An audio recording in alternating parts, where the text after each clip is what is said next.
받으시기 바랍니다. 5월 들어서 오늘이 첫 주일이죠. 그래서 5월달은 제가 5월달은 이름을 붙이자면 어떻게 하는 게 좋을까? 그래서 가정의 달로 하는 게 좋겠다. 왜 그러냐면 만물이 솟아나죠. 생기가 넘치죠. 모든 초목들이 잎을 내죠. 꽃이 만발하죠. 향기가 충만하죠. 성장이 왕성하죠. 자, 만물이 그러한 것처럼 여러분의 가정이 그렇게 피어나기를 주의 이름으로 축복합니다. 미리 말하자면 여러분, 주님 안에서 여러분의 가정이 잘 될 것입니다. 주님 안에서 여러분의 자녀들이 훌륭한 큰 인물들로 커나갈 것입니다. 주님 안에서 여러분의 일터에 복이 내리고 여러분의 기업이 잘 될 것입니다. 할렐루야. 오늘은 아담의 가정을 살펴보면서 우리를 향해 말씀하시는 하나님의 축복의 음성을 듣고자 합니다. 자, 오늘 이 본문 1절, 2절을 우리 같이 한번 합독을 해볼까요? 시작. 아담이 그의 아내 하와와 동침하매 하와가 임신하여 가인을 낳고 이르되 내가 여호와로 말미암아 등남하였다 하니라. 그가 또 가인의 아우 아벨을 낳았는데 아벨은 양치는 자였고 가인은 농사하는 자였더라. 자, 여러분, 아들을 낳은 아담과 하와의 마음이 어떠했을까 생각을 해보시기 바랍니다. 여기 내가 여호와로 말미암아 등남하였다라고 말한 것을 보면 아담과 하와가 매우 고맙고 감사했었던 것 같습니다. 여러분, 어느 가정이든지 처음의 모습은 그러한 것 같아요. 결혼할 때나 또는 부부가 자녀를 임신하고 낳을 때를 보면 여기 아담과 하와 부부처럼 그냥 좋은 것뿐이고 그냥 좋고 처음에는 다 이런 것 같습니다. 그렇습니다. 세상의 모든 부부들과 가정들이 모두 처음의 모습은 이렇게 좋기만 하죠. 그런데 시간이 흐르면서 변해갑니다. 불행한 것은 시간이 흐르면서 더욱더 성숙해지고 행복해지는 변화가 있어야 할 텐데 좀처럼 좋은 변화가 되기보다는 원치 않는 모습으로 변해간다는 것이에요. 아담의 가정도 그랬습니다. 하나님이 만든 사람 아담, 그리고 하나님이 친히 만들어서 이끌고 온 사람 아담의 부인 하와, 이들이 하나가 되어 살면서 자식을 낳았습니다. 아들을 낳았습니다. 첫 아들의 이름이 가인이고 둘째 아들의 이름이 아벨입니다. 그런데 이 가정에 큰 문제가 발생합니다. 8절 말씀을 우리 다 같이 봅니다. 가인이 그의 아우 아벨에게 말하고 그들이 들에 있을 때 가인이 그의 아우 아벨을 쳐 죽이니라. 여러분, 숱한 범죄들이 있지만 사람으로서 짓는 죄 중에 가장 하지 못할 죄가 사람을 죽이는 죄 아니겠습니까? 바로 이런 무서운 범죄가 아담의 집안에서 발생한 것입니다. 여러분, 어떻게 해서 이런 사건이 발생된 걸까요? 여러분과 저의 가정에는 이런 끔찍한 일은 있어서는 안 됩니다. 아담 가정이 이렇게 된 데에는 이유가 있습니다. 먼저 이 일이 일어나기 전에 아담의 가정 안에 좋지 않은 징조가 있었습니다. 3절부터 5절 말씀을 보면 여호와께서 아벨과 그의 제물은 받으셨으나 가인과 그의 제물은 받지 아니하신지라. 가인이 몹시 분하여 안색이 변했다 했습니다. 여러분, 어떤 징조입니까? 가인의 마음이 상했다고 했습니다. 가인은 어떤 이유로 마음이 상했을까요? 5절에서 알 수 있습니다. 가인과 그의 제물은 하나님께서 받지 아니하신지라. 가인이 몹시 분하여 안색이 변했다라고 했습니다. 무슨 말입니까? 제사 문제로 마음이 상한 것입니다. 제사 문제가 무엇입니까? 신앙 문제입니다. 영적인 문제입니다. 재산 문제가 아닙니다. 여러분, 이성 문제도 아닙니다. 제사 문제로 마음이 상한 것입니다. 여기 가인은 믿는 사람입니다. 하나님을 아는 사람입니다. 믿음을 가진 사람입니다. 하나님께 제사하는 사람입니다. 그런데 왜 하나님께서 가인의 제사를 받지 않으신 걸까요? 하나님께서 편애하셨을까요? 왜 가인은 제사의 실패자가 된 걸까요? 그 원인은 가인 그 자신에게 있습니다. 그런데 가인은 그 이유를 남에게 있다고 생각을 합니다. 그래서 안색이 변하고 화를 참지 못합니다. 하나님께서 그 이유를 일러주시는데도 가인은 받아들이지를 않습니다. 자기의 제사가 실패한 이유를, 자기의 생활이, 자기의 믿음이 실패한 이유를 아벨에게 돌리고 하나님한테 돌립니다. 아닙니다. 하나님께서 그의 제사를 받지 않으신 이유는 가인 그에게 원인이 있었습니다. 성경은 이 사실에 대해서 이렇게 밝혀놓았습니다. 유다서 1장 11절 말씀을 보면 화 있을진저 이 사람들이여 가인의 길에 행하였으며 삭슬 위하여 발람의 어그러진 길로 몰려갔으며 고라의 폐역을 따라 멸망을 받았도다 라고 말씀을 하고 있습니다. 이 무슨 말씀입니까? 이 말씀은 하나님께서 초대교회 안에 있는 거짓 신자들에게 하나님의 심판이 임했음을 시사하신 말씀인데, 그러면서 그들의 죄를 구약 성경에 나타난 세 인물, 즉 가인의 죄, 발람의 죄, 고라의 죄와 동일시 하셨습니다. 이들의 죄를 정리하자면 이들은 자기의 행위를 의지하는 사람입니다. 다시 말해서 하나님을 의지해서 자기의 행위를 순종하게 하는 것이 아니고 자기 행위를 가지고 하나님께 인정받으려는 믿음을 가진 사람입니다. 이런 사람은 하나님의 말씀으로 선과 악을 정의하기보다는 자기 의지와 자기의 경험으로 선은 어떻고 의는 이런 것이다 라고 정의를 하는 사람들입니다. 이런 사람은 자기 행위를 인정받지 못하면 분노합니다. 여기 7절에 네가 선을 행하면 어찌 낯을 들지 못하겠느냐? 선을 행하지 아니하면 죄가 문에 엎드려 있느니라. 죄가 너를 원하나 너는 죄를 다스릴지니라 라고 하는 이 말씀이 바로 그런 뜻입니다.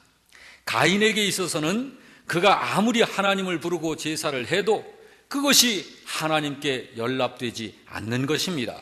왜냐하면 그것을 자기가 정하기 때문입니다. 자기가 정하는 거예요. 자기가 좋다고 생각되는 대로 하는 것입니다.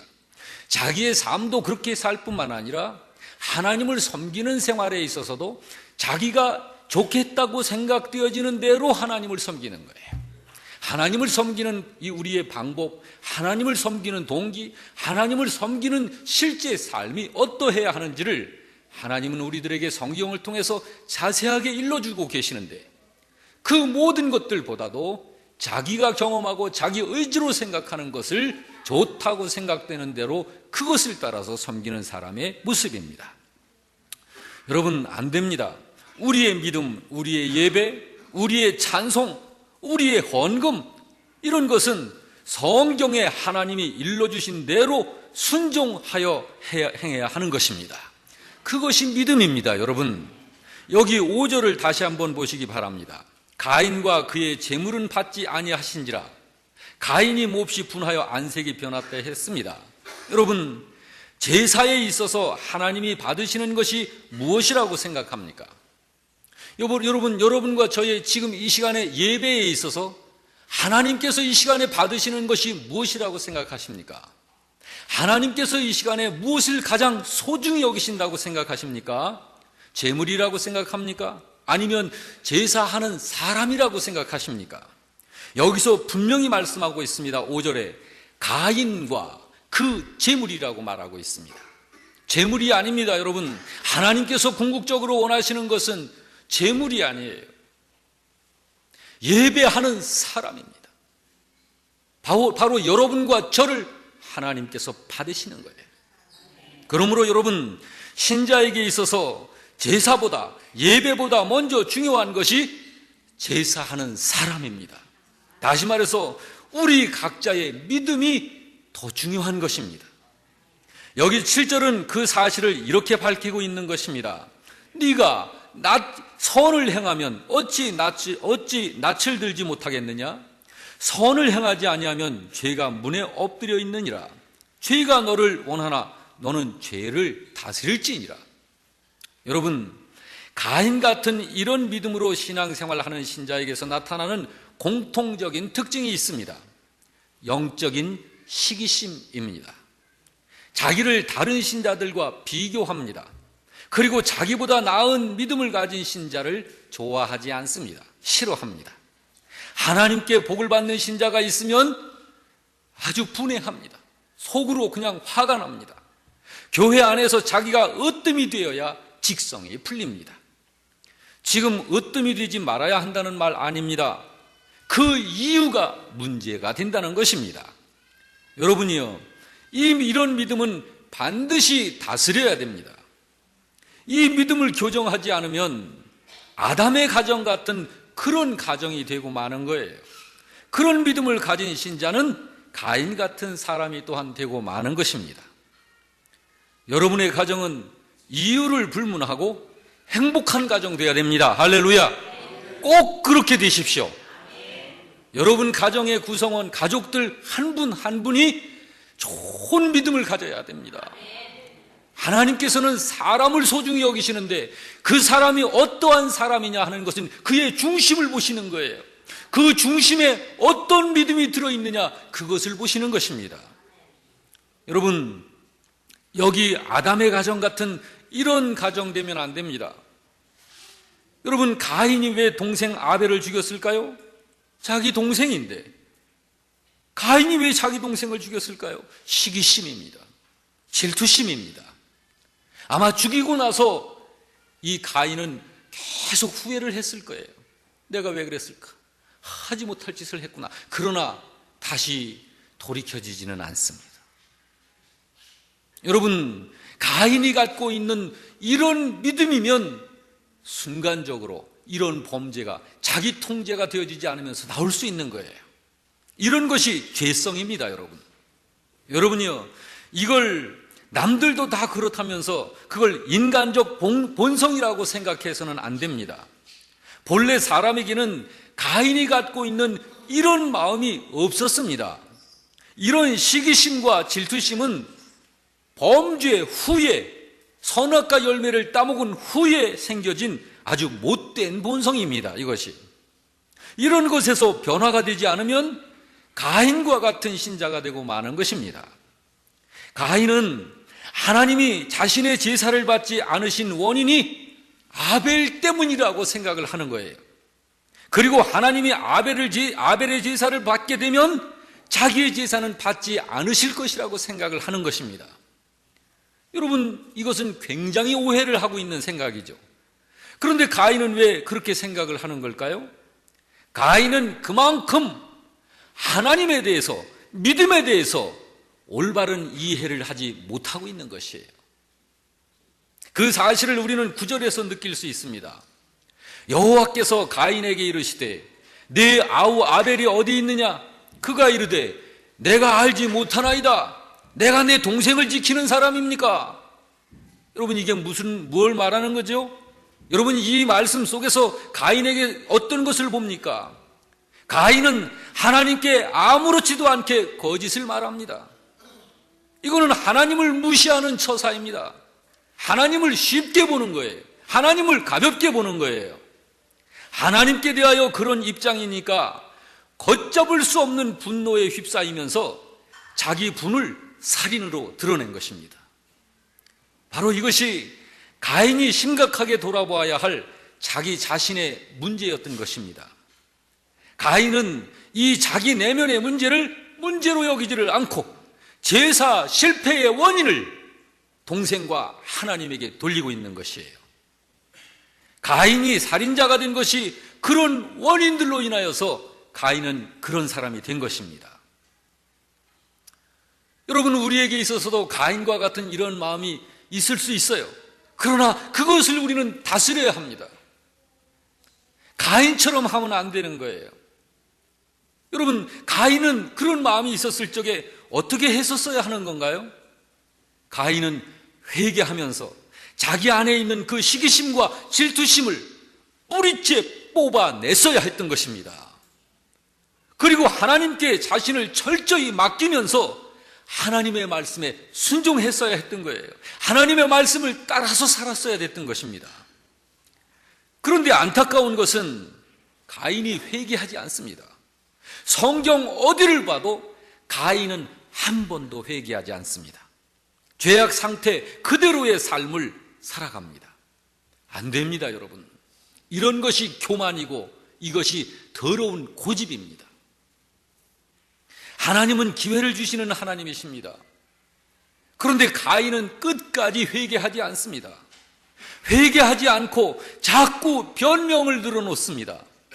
13, 14절을 보십시오.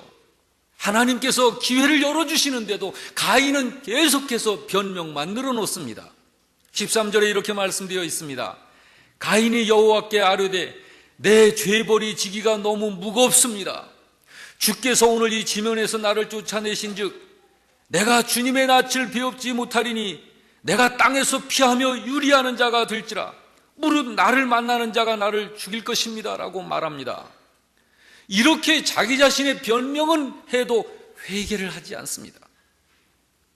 그런데도 여러분, 인생들이 이 세상을 사는 동안만큼은 하루를 천년처럼 삼으시면서 모두가 회개하고 구원받기를 바라시는 하나님의 그 자비로우신 성품은 오늘 이 가인에게서도 계속해서 기회를 또 허락해 주십니다.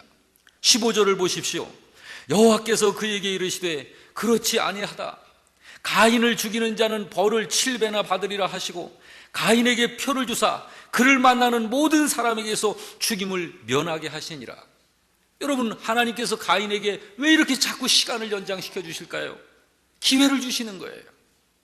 하나님은 어찌하든지 가인이 회개할 수 있도록 시간을 주시는 거예요. 기회를 주시는 거예요. 여기에 하나님께서 가인의 이마에 표식을 주신 것이 바로 그런 이유 때문입니다. 여러분, 이 시간에 우리가 이 가인의 이런 중심을 우리가 살펴서 나 자신 속에도 이런 중심이 있는지를 들여다봐야 하는 것이에요.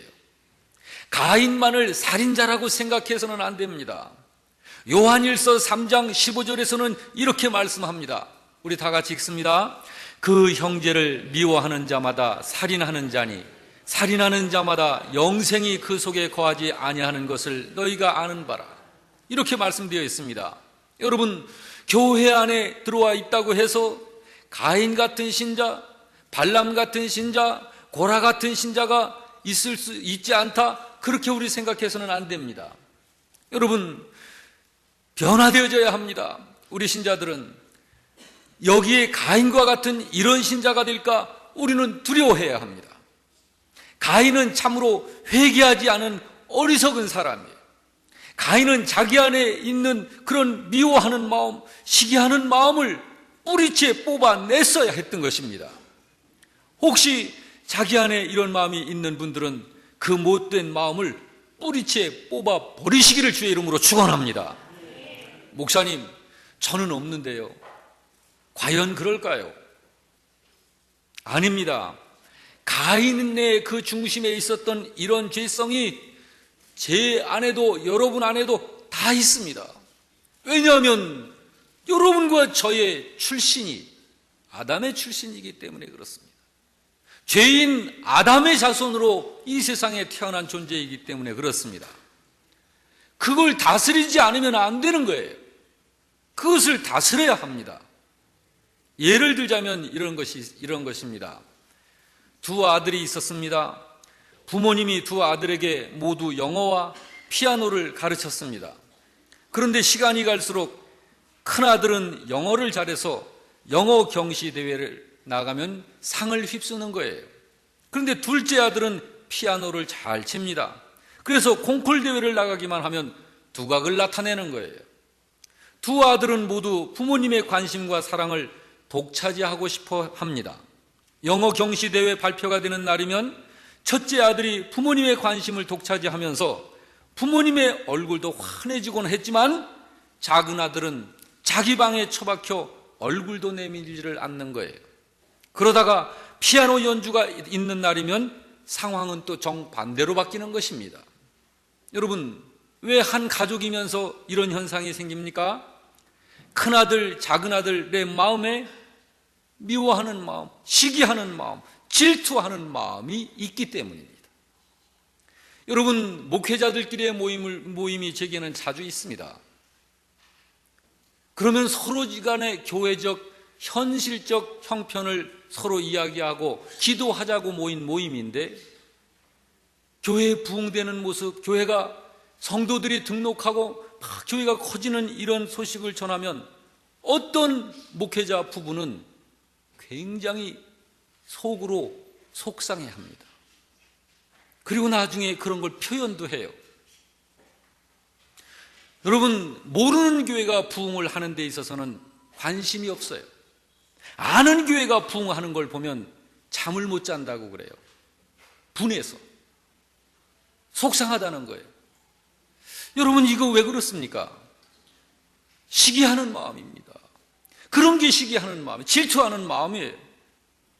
여러분, 이런 마음 다스리지 않으면 안 됩니다. 세례 요한이 이렇게 말했어요. 나의 제자들이 많다. 그런데 저쪽에서 예수님께서 교훈을 가르치시고 복음을 전파하십니다. 세례 요한이 예수님에 대해서 이야기합니다. 그러니까 세례 요한의 제자들이 예수님께로 옮겨가는 거예요. 그때 세례 요한이 이렇게 말합니다. 나는 쇠하여야 하고 예수님은 흥하여야 하느니라. 여러분, 이게 목회자의 심정이 되어야 되지 않겠습니까? 이것이 주님의 심정입니다. 여러분, 예수님이 어디 계신가요? 예수님께서 분명히 말씀하셨습니다. 너희 주변에 작은 소자 하나에게 하는 것이 곧 내게 하는 것이라. 여러분, 우리들에게 있어서 우리가 이 가인의 마음을 품으면 절대로 그것은 주님의 마음이 아닙니다. 그러므로 여러분, 그건 다스려야 되는 거예요. 다스려서 그런 마음이 있을 적에 가슴을 치고 하나님 앞에서 내 자신 속에 있는 그 시기하는 마음을 뽑아 버려야 되는 거예요. 주님의 마음으로 갈아채워야 하는 것입니다. 여러분, 가인이 동생을 죽였을 적에 부모인 아담과 하와의 심정이 어땠을까요? 바로 이것이 죄의 비참한 결과입니다. 가인이 품었었던 그런 마음을 믿는다 하면서도 그런 마음을 누구나 다 그런 마음이 있는 거 아니냐 하면서 그걸 당연시 여기게 되면 가인의 결과를 맺혀내는 거예요. 죄의 비참함은 그것뿐이 아니었습니다. 죄를 범한 그 자식이 더욱 저주 가운데로 빠져들어가는 것을 아담과 하와가 부모 입장에서 보는 거예요. 그래서 우리가 10절, 12절 말씀을 유의해서 볼 필요가 있습니다. 자, 이 말씀을 우리 같이 봅시다. 합독합니다. 이르시되 네가 무엇을 하였느냐? 내 아우의 핏소리가 땅에서부터 내게 호소하느니라. 땅이 그 입을 벌려 네 손에서부터 내 아우의 피를 받았은즉 네가 땅에서 저주를 받으리니 네가 밭을 갈아도 땅이 다시는 그 효력을 내게 주지 아니할 것이요 너는 땅에서 피하며 유리하는 자가 되리라. 여러분, 여기 11절을 보게 되면 이미 선악과 사건으로 땅에 저주가 내려진 땅인데 그 위에 또 저주가 내려지는 거예요. 또 저주가 내려지는 거예요. 가뜩이나 땅에 저주가 내려가지고 엉겅퀴와 가시 이런 것들로 괴로운데 아무리 밭을 갈아도 땅이 다시는 그 효력을 내어주지를 아니하는 거예요. 저주 위에 더 저주가 내리는 거예요. 그뿐이 아닙니다. 땅에서 피하며 유리하는 자가 된다는 거예요. 이제는 이마에 땀이 흘러야 양식을 거둘 수 있는 정도가 아니에요. 땀을 흘리고 수고해도 양식을 거둘 수가 없는 상황에 처하는 거예요. 도망자로 살아야 합니다. 한 곳에 정착해서도 못 살아요. 유리하고 떠돌이 삶을 살게 되는 거예요. 그런 신세가 되는 거예요. 이게 가인의 중심 속에 있는 이 시기심과 이 영적인 시기심, 이 영적인 질투심, 이런 것들이 바로 이런 결과를 생산시켜내는 거예요. 여러분, 사람이 떠돌이 인생이 되는 것이 그래서 그런 거예요. 하나님의 저주가 임하면 두려움이 마음속에 자리를 잡는 거예요. 그것은 가인의 고백에서 알 수 있지 않습니까? 우리 14절 말씀에 보면 주께서 오늘 이 지면에서 나를 쫓아내시온즉 언제 하나님이 거기서 가인을 쫓아냈습니까? 안 그랬어요. 스스로 두려우면서 막 도망을 다니는 거예요. 그러면서 뭐라고 말합니까? 내가 주님의 낯을 배웁지 못하리니. 하나님 뵙기도 두려운 거예요. 내가 땅에서 피하며 유리하는 자가 될지라. 그래서 누구든지 나를 만나면 나를 해칠 것이 분명합니다. 이런 두려움이 들어오는 거예요. 죄가 그런 것입니다, 여러분. 죄가. 이런 극한 두려움이 죄를 범한 사람에게 들어오는 거예요. 여러분, 이건 누가 주는 것일까요? 하나님이 주시는 걸까요? 어둠의 영이 주는 것입니다. 사탄이 주는 거예요. 사탄은 여러분 악한 영입니다. 사탄은 하나님께 사랑받는 인생을 어찌하든지 죽이고 멸망시키려는 것이 사탄의 목적이에요. 악한 영의 목적이에요. 사랑하는 성도 여러분, 죄 속에서 살아가는 인생은 참담합니다. 그래서 평화가 없습니다. 하나님을 떠나 있는 사람들의 모습이 그런 거예요. 여러분, 그러면 우리 신자들 중에서는 하나님을 떠난 신자가 없을까요? 아닙니다. 얼마든지 있을 수 있습니다. 하나님을 떠나 사는 삶이라고 하는 것은 믿음을 가졌다 해도 자기 자신을 의지하는 삶을 사는 신자가 바로 그런 신자입니다. 여기 가인이 하나님을 모르는 사람이었을까요? 아닙니다. 하나님 아는 사람이에요. 제사도 하는 사람이에요. 믿음을 가진 사람이에요. 그런데 왜 가인은 그렇게 됐습니까? 여러분, 다스려야 할 자기 속에 있는 그 부패한 죄성을 다스리질 못하고 하나님의 진리의 말씀에 하나님을 신뢰하여 나 자신을 하나님께 의지하고 하나님께 맡기고 믿음으로 사는 삶을 살지 아니한 거예요. 믿음을 가졌어도 모든 것을 자기 의지로 결정하는 거예요. 자기가 좋다고 생각되는 대로 하는 거예요. 믿음을 가졌어도 그것이 하나님을 떠나 있는 삶입니다. 여기 가인이 그렇게 된 거예요. 믿음을 가졌어도 자기를 의지하는 사람, 그런 신자가 바로 그런 사람입니다. 그런 신자에게는 믿지 않는 세상 사람들처럼 그 사람 속에 평화가 없습니다. 두려움이 있는 거예요. 가인을 통해서 우리가 깨달아야 하는 교훈이 바로 그런 것입니다. 자기를 의지하고 사는 삶이 얼마나 비참한 것인지를, 얼마나 끔찍한 것인지를, 또 죄를 은폐하려고 대수롭지 않게 거짓말하는 모습을 보면서 인간의 마음이 얼마나 쉽게 죄의 지배를 받게 되는지를 우리가 가인을 통해서 생각해야 하는 거예요. 여러분, 저와 여러분은 죄에 지배되면 안 됩니다. 죄의 지배를 당하면 안 돼요. 우리가 죄를 다스려야죠. 죄가 우리를 지배해서 우리가 지배를 당하면 안 되죠. 죄 때문에 인간은 더 깊은 저주와 소외가 있는 땅으로 쫓겨날 뿐입니다. 그러니까 그 죄를 다스려야 해요. 죄가 어디 있습니까? 죄성이 어디 있습니까? 그 가능성이 우리 속에 다 있잖아요. 우리 속에. 그리고 우리는 하나님 앞에서 솔직해야 합니다.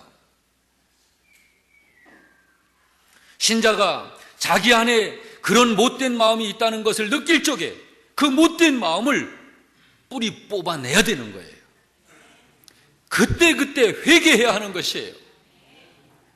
여러분, 예배를 드릴 적에 우리들이 회중 예배를 대표로 이 앞에서 드릴 적에 우리가 전체가 참회와 헌신의 기도를 드리지 않습니까? 이거는 교회적으로 여러분들에게 그래도 회개할 수 있는 기회를 함께 여러분 갖는 거예요. 한 주간의 삶을 돌아보면서 이 시간에 우리가 하나님께 예배를 하는데 한 주간의 생활 속에서 행동으로, 말로, 생각으로 경건하지 못하게 생각을 품고 말하고 행동했었던 것, 죄를 생산했었던 것, 잘못한 것, 이런 것들을 그대로 품고 어떻게 예배가 드려질까요? 성경은 이사야 59장 2절에 분명히 말씀하고 있습니다. 네가 내게 부르짖을 때 내가 귀가 어두워서 네가 부르짖는 소리를 안 듣는 게 아니다. 네가 어려움에 처해 있을 때 내 손이 짧고 능력이 없어서 너를 거기서 건져내지 않는 게 아니다. 너와 나 사이에 너가 저지른 그 범죄가 너와 나 사이에 벽을 막고 있으므로 내가 너의 기도를 듣지 아니하는 것이다. 죄 문제입니다. 이런 것들을 우리들이 회개해야 하는 거예요. 그때그때 회개해야 하는 거예요. 여러분, 혹시 여러분 중에 매일매일 순간순간 사람을 만나서 뭘 할 때 아차, 이건 내가 이렇게 하면 안 되는데 하고 그것이 깨달아질 때 즉시 회개하는 삶을 사는 신자들도 여러분 중에는 많이 계실 거예요. 그러나 어떤 신자는 일주일 내내 회개 한 번도 한 적이 없는, 그러다가 이 자리에 또 계신 분도 있을 수 있겠죠. 여러분, 이런 문제입니다. 이런 문제. 신자가 내 안에서 이런 가인과 같은 이런 죄성이 있구나라는 것이 느껴질 때는 바로 주님 앞에서 그 죄성을 뿌리 뽑아 버려야 되는 거예요. 언제든지 하나님의 말씀에서 이탈하여 내가 나 자신을 의지하는 삶을 살려고 하는 이런 모습이 보여질 때 즉시 회개해야 하는 거예요. 그리고 하나님의 말씀을 따라야 하는 것입니다. 그래야 그런 마음을 뿌리채 뽑아버리고 그런 마음이 있었던 자리에 성령님으로 채우게 되는 거예요. 사랑하는 성도 여러분, 오늘 5월달 첫 주를 맞이하여 여러분, 이 한 달 동안 우리들이 믿음의 삶을 살면서 우리들의 가정에, 여러분의 가정에 하나님의 영적인 신령한, 그리고 하나님께서 베풀어 주시는 온갖 좋은 복들을 체험하는 그런 이번 5월달이 되시길 주의 이름으로 축원합니다. 할렐루야.